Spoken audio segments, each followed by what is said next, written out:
Blue Rockers, welcome back to Crypto Connie. Bitshares now, talking with Jonathon Baha'i. He's got some interesting news that we left you on a cliffhanger last time about something called BOOKIE.EXCHANGE. Before we go into that, Jonathon, welcome to the show. Please tell me a little bit more about yourself, who you are and your background, how you got to where you are today. Thanks for having me. Sure. So where I am today, I guess, came largely because of my being located here in the bunker. I operated in the web hosting industry, and I had my operation located here. And because this place has natural cooling capabilities, I started to look at the possibility of getting into Bitcoin mining.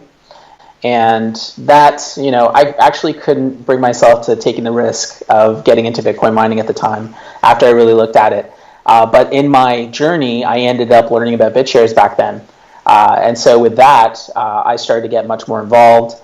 Soon I became a voted-in witness with the Peerplays blockchain. The Bitshares blockchain. Oh, okay. And then of course, I got more involved, and then later I got voted to become a committee member in Bitshares, which I am a committee member today. Oh, excellent. And so later on, there was the STEEM blockchain. And with that, I also went on to become a witness in the STEEM blockchain as well. Are you on STEEMit? I am on STEEMit. I'm on there now. It's exciting. Yeah, absolutely. Who are you? Are you at Jonathon or? You can find me as Jonathon.Baha'i is my personal handle. Okay. But previous to that, I was always handling handles for business and whatnot. So I didn't have a personal presence really for a long time. But yeah, I got involved in that way, and then of course, then came the idea of creating the gaming blockchain Peerplays, and so with that, because of my familiarity with the technologies that surrounded the two blockchains that I already worked with, it was very easy. It was much easier for me to be able to architect that and put that all together and understand how that could happen. And of course, I'd gotten to know a lot of really talented people who were in the space, and they were able to work with me to be able to create the Peerplays blockchain. So, and then things led from one thing to another, and here we are today. Here you are. Were you a gamer as a kid?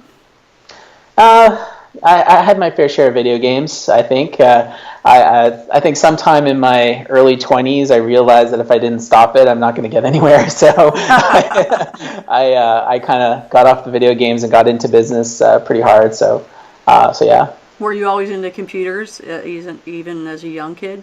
Or no? Oh, yeah. I can remember, this is aging me, my VIC-20 was my first computer, and so couldn't even afford a Commodore.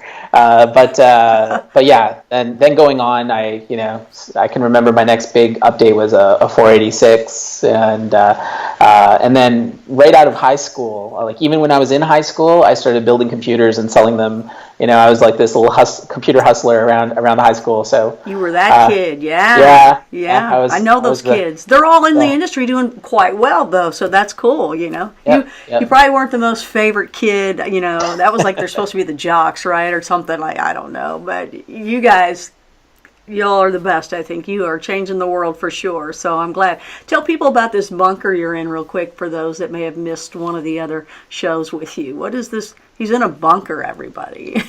Yeah, I'm in a bunker in Canada, Nova Scotia. This is actually a 64,000 square foot nuclear bunker. It is a Cold War bunker. It was built by the Canadian government back in the 1960s to survive chemical, biological, or nuclear fallout. Wow. It was meant for 350 people to be completely safe in here. And back in 2012, I acquired it. And since then, we've done a lot of work to get it back up to spec. We've got now offices, as you can see here. This is my office, and we have operations happening now, and we're continuing to come up with other things to utilize the space while at the same time maintaining its history. There's a lot of really interesting things about how this place works, things like pneumatic technology and things like that are still operational today. So it's pretty exciting working here. I love that. I think that's really cool. Blue Rockers will like that, and all my prepper people out there too. I mean, you're set. You're totally set. Are you far from Oak Island? Oak Island? I'm not sure where that is in relation to us. Okay. Do you know Oak Island? I can't think of it right now. Oh, I'm going to let you check out Oak Island when you get a chance. Okay. Okay. I think you're in that area at least. So maybe they're digging down for treasure in the money pit, and they keep hitting something hard. So maybe they're hitting a bunker. I don't know. You never know, right? Never know. Yeah. So let me ask you about peer play, and really what I want to ask you about is something that we left a cliffhanger with everybody on the last one, and that is Bookie Exchange. Tell me what that is, and what I'm gathering that is you're going to be able to bet on the blockchain. I mean, to me, is that the hardest thing to get done? Because I know that when there was other gambling things going on, people were getting in trouble all the time. You had to be from the right state or, right part of the country on the planet. I mean, tell me about that. Yeah, so Bookie Exchange is really exciting. It's an application. It's actually, in the blockchain space, there's a lot of different coins that have come out that are basically gaming coins and things like this. They've marketed themselves as this is the game for betting with, this is the coin for betting with, and so forth. The Bookie Exchange. When they come out like that, does that mean you can be 14 years old and have this game token because it's a game token, as opposed to like a 14-year-old, can they buy Bitcoins? Yeah, well, it depends on the exchanges within the countries they operate in, right? So if being able to buy Bitcoin really depends on your ability to be able to exchange it for money, right? For whether it's going to be US dollars, euros, or some other currency in the world. So largely, it's very difficult for young people to be able to get their hands on. Like they may be able to get a hold of Bitcoin, but turning that into money is another challenge because all the exchanges require complete KYC, AML checks, and everything else. Not to mention, where are they going to send the money? They're going to send it to a bank account. So these are all things that are stages which we largely rely on because within the Bookie Exchange there isn't any process for all these things of like checking age, AML, KYC. Instead, because it doesn't, the Bookie Exchange does not deal with any kind of money. It only handles cryptocurrencies. So with that, in order for anybody who might be underage, they really need to be able to get past the current cryptocurrency exchanges. So you're looking at it as if you already have cryptocurrencies, then that means you've already gone through what you need to go through to get that. And some kids on their plan, they're just in daddy's room or something and, playing around with it under daddy's name. And that's the family's dealing. That's something they have to deal with, right? That's right. And it's the same. It's largely the same in the gaming industry. I've seen recent statistics that show that that finding people, they found a lot of gaming operators actually allowing for underage people to go ahead and play on their platforms because they really don't have any way to verify beyond the fact that they own a bank account. Right. And so, or they have a credit card. So, if a kid has a credit card, then he can do exactly what an adult can do. And this is all a matter of the differences in terms of the regulatory requirements for banking. But in Bookie, we're only handling cryptocurrencies. We're only handling things like Bitcoin, where, like we said, it's going to be, if they want to turn that into actual dollars, they are actually going through all the regulatory issues at the currency exchange level. So at the gaming level, once they've gone through that, now they can be able to transact within the gaming blockchain and be able to use the Bookie Exchange.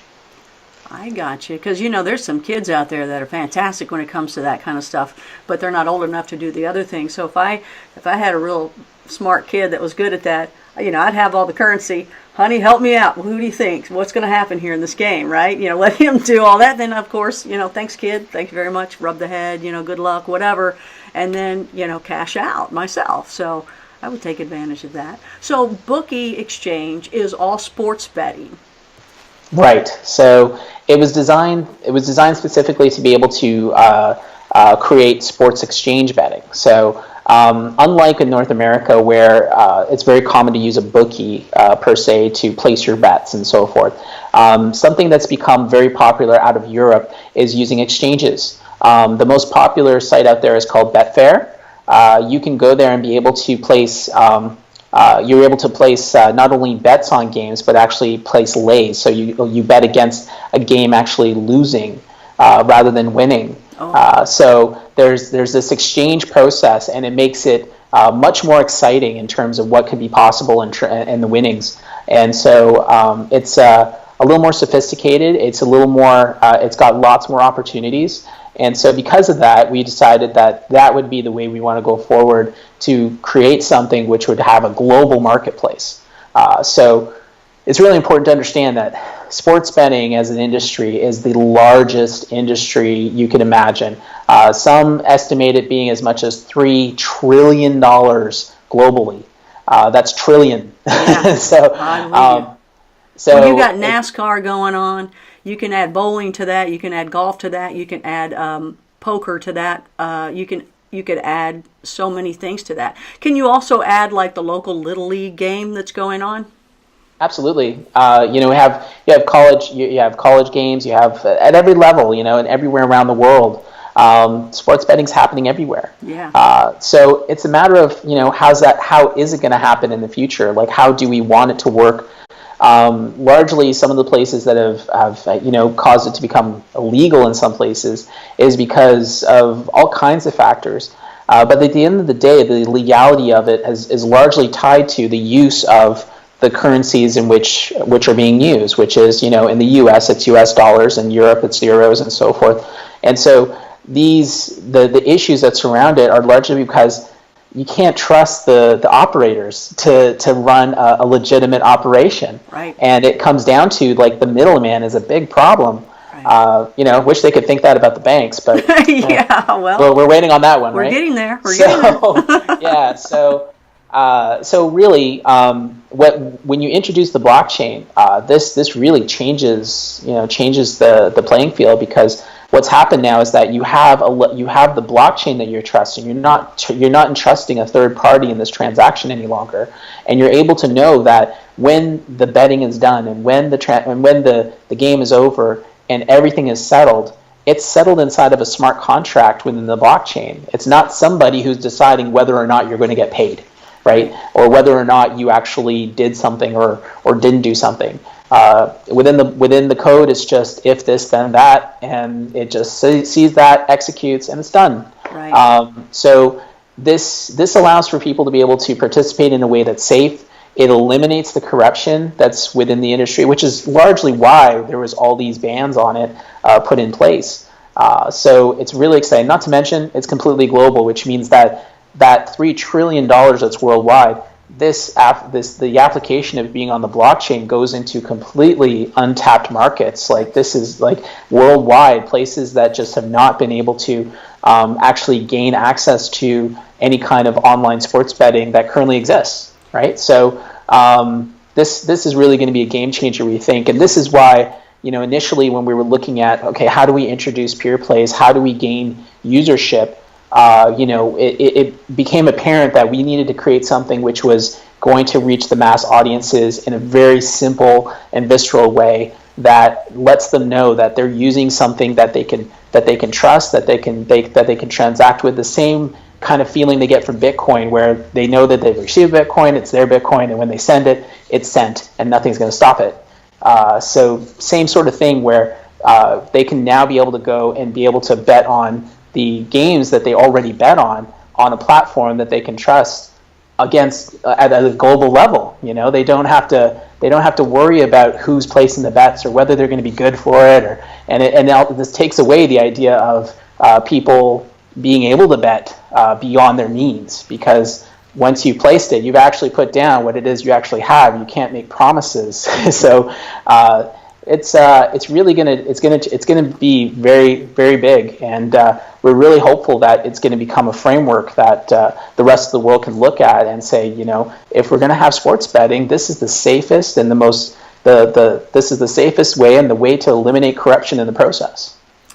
Yeah, and if I got this correctly, I don't have to pay for this, right? I just have my currency, and you guys get paid with the exchanges. So I don't have to pay to play. I just have to use my money. You're able to just use it on your desktop or on your smartphone. Just put down whatever amount of Bitcoin that you want to be able to wager. At the end of it, of course, what happens is that there's a percentage of that goes back to the Peerplays blockchain, and then that gets distributed to all the PPY token holders because it's a DAC, it's a decentralized autonomous cooperative, because everybody's working together on the blockchain. So that gets distributed to everybody. So at the end of it all, it's everybody that's working in a way that's completely transparent, and it allows for self-regulating because now everybody is motivated to making sure that everything is running fairly, and there's so many parties involved. Even if somebody tried to come in and be like, you know what, we should really switch this so we can make more money, and maybe it's going to be a little unfair for some people, you'll have hundreds of others, if not thousands, be like, no, you're not going to do that, and it's just not going to happen. So this new way of being able to reorganize the way that people work together, thanks to blockchain technology, is really mind-blowing. Where it's going to go. You're going to see a whole new. It's taken the model of top down, the way things are now, where you have somebody at the top who's deciding how things are going to go, and it just goes right down, and that's what everybody gets, right? But instead it's flipped that, and now it's the bottom up. Now everybody is saying this is how it has to be, and then it rises up that way. So that's what's really exciting, and the Bookie Exchange really reaches out to millions, billions of people around the world that already do this, and as long as they have access to a smartphone and access to Bitcoin, they're going to be able to use it. What about if something happens in the future of Bitcoin? Are you going to be able to make it to where you can use EOS in the future, or STEEM, or you can use Bitshares or anything like that, or even have your own token? Why did you not choose to just use Peerplays tokens? Why not have your own token? Well, the choice for Bitcoin really had to do with where mass adoption and where the market is right now. Mm-hmm. So Bitcoin, it's so expensive to get now. It's like, oh no, I can never play. I gotta get some Bitcoin. That's expensive. You'll end up with 0.0001 to place your wager, right? So, but the truth is that it's really has its first mover advantage as a cryptocurrency, and that's why it's so prevalent now. Sure. We all know that there's much better options that are out there technologically, right? But they just haven't had the same type of first mover advantage that Bitcoin has, and so this is largely why we decided that we wanted to be able to support Bitcoin from the beginning, because that's more likely to lend to more mass adoption. We talk to anybody who's in the industry. There's already a lot of betting sites out there that accept Bitcoin. So within the space, there's a general consensus that if we want a lot of people to be willing to use it, that's going to be what people are going to want to use now. It's a trust thing, right? It's just, okay, you guys are used to it, you get it, okay. I get that. That's cool. At one point, after everybody starts trusting it, you're going to see all sorts of crazy things happen, I'm sure. But so are you telling me that, I had some friends years ago. They were just like you. They were like 3 years old and 6 years old and taking apart computers and putting them back together kind of kids, And one of my friends, he had some sort of like poker thing going on, and he had to have that in some other country or Caribbean or I don't know, some other, you probably know what I'm talking about, because of the betting rules. Now, at that point, there was no cryptocurrency. So is that the difference? Why I don't have to worry about betting rules or laws or regulations in this state or wherever I might be, because I'm playing with cryptocurrency, so I can play and bet all I want because I'm doing cryptocurrency. Is that the reason why it's okay? Betting? Well, I would think you'd get in all sorts of problems with that, like the other people did. But you're saying, Well, the thing is that everything right now is basically unknown, right? Okay. It's almost like saying, when the Wright brothers started flying, they didn't have their license to do that. That's right. So no good people. It's the same kind of thing. Like, you sent Bitcoin to somebody, you didn't have your money transmitter license to do that. So it's the same kind of thing. Well, we had sports betting. Well, you didn't have the license to do that. But who is you? These are decentralized networks. These are networks of of peers that have created a network together and have agreed to this, and have agreed to the rules and to the regulations that form the blockchain. So as long as it's transparent, and the blockchain is public, so it's completely auditable. Absolutely transparent. Absolutely. Yeah. So you look at it, and oftentimes when people talk about gambling and betting and so forth, the second words to pass are like the seedy underbelly of the industry, are the kind of words that people talk about. Well, the blockchain that we're introducing with Bookie is that it's going to be like a white knight. Like this is going to be finally a place that people can know is going to be fair and going to be transparent, and there isn't going to be this screen that exists now that when something happens, you really don't know what's happening on the back end of these operations, and you never really get a clear answer oftentimes, and it's just not fair. So even though we have that framework, regulators haven't been able to catch up to, well, what do we do with that? And oftentimes, the only thing we can default to at this stage is like, follow the rules and the regulations to which you live in, and hope that works. But the blockchain as a whole doesn't actually exist in any particular jurisdiction, and thus doesn't have any particular, like you said, your friend had to go to a certain place to be able to establish a thing and so forth. So as far as like these decentralized applications go, it's really a matter of the individual and how they feel about using these applications, and whether they feel that it's a risk compared to the current environment. Because right now, as far as Bitcoin goes, Bitcoin has become popular now, but for a long, long time, nobody even heard of it, and nobody was paying attention to all this Bitcoin that was flying everywhere, right? So it's difficult to really have a definitive answer, and that's part of the problem, is that nobody has a definitive answer. So a lot of people tend to default to the old ways, and they go back to, well, what do we know? Well, we know licensed operators, we know certain jurisdictions, and so they start to try to fit this into these. They try to fit these squares into the hole, and it doesn't fit, but makes them feel better, right? It makes them feel. They feel like, well, okay, well, this is a licensed operator that's doing this, then that's good. That means that they must be trusted. But when you're introducing a blockchain, you're not really trusting an individual, you're trusting a network. Same thing with Bitcoin, nobody has, it's interesting that people are using Bitcoin, and they're not stopping to think, well, who is it that's actually running this thing? And the answer is, well, there's no person I can point at and say you're running Bitcoin. So people aren't stopping to think about that. I think they're just excited that this is something of a democratized type of a technology that is allowing for a new way for us to interact with one another. And the regulators are just, they're working largely from laws that were made in the 70s, and they don't know how to apply. And so I think there will be opportunities beyond Bookie for operators, existing gaming operators, to start using blockchain technology in smart ways, and really being able to gain more trust in using blockchain on top of being licensed operators.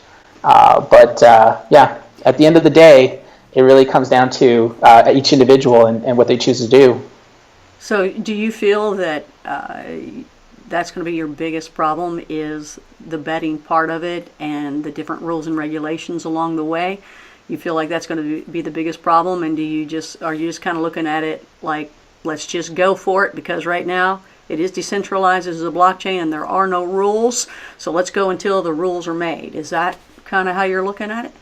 Well, we're trying to. We're trying to follow the rules where there's rules to follow. So largely, because you're going, you keep, your claim is global, anywhere. You can bet anywhere, right? That's right. So it really depends again on, we can put in certain parameters. For example, like we set terms and conditions saying, if you're in this country, you shouldn't be using this application. That's the best we can do, because at the end of the day, we are not even providing any kind of downloads. We don't provide any kind of servers to connect to. the blockchain is just a global entity. Like it's hard to stop somebody from getting a hold of Bitcoins if they know how it works, you know. So it's almost like an exercise in futility, you know. Like you're playing whack-a-mole with something that's just going to keep moving, you know. So I think that we can do our best to just advise people to you know, follow the rules and the rules and regulations in which they live. And we can make those recommendations, but at the end of the day, it's going to be, again, up to each individual. And whether that is the real challenge for us remains to be seen.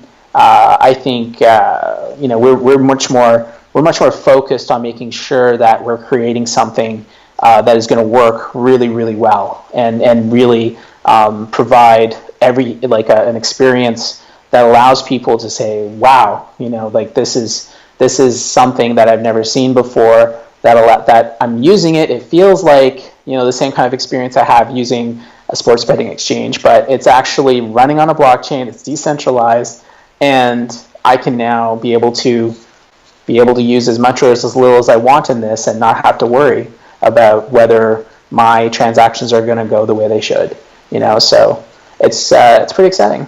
It is exciting. How's the competition in that? Is there?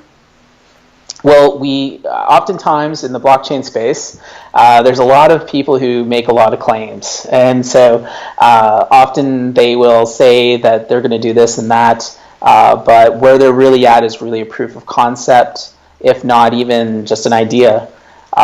Because of the technology we use, which is delegated proof of stake, similar to what Bitshares uses, and the scaling capacity for transactions we have versus many of these so-called competition that are trying to do something similar to what we're doing, we really don't consider them competition, because at the end of the day, when we look at what they're doing or what they're talking about doing, and we think about the end of it all, and largely they create something which is probably be something that works, but it's not going to be able to handle much more than a room full of people at any given time in terms of transactions, or it's forcing the users to use some strange token, and they're trying to create some kind of economic things around this, and it all just gets very confusing. And at that point, you're just going to start losing people who don't understand what it is that all these other things are. They make things to be strange, like these strange kind of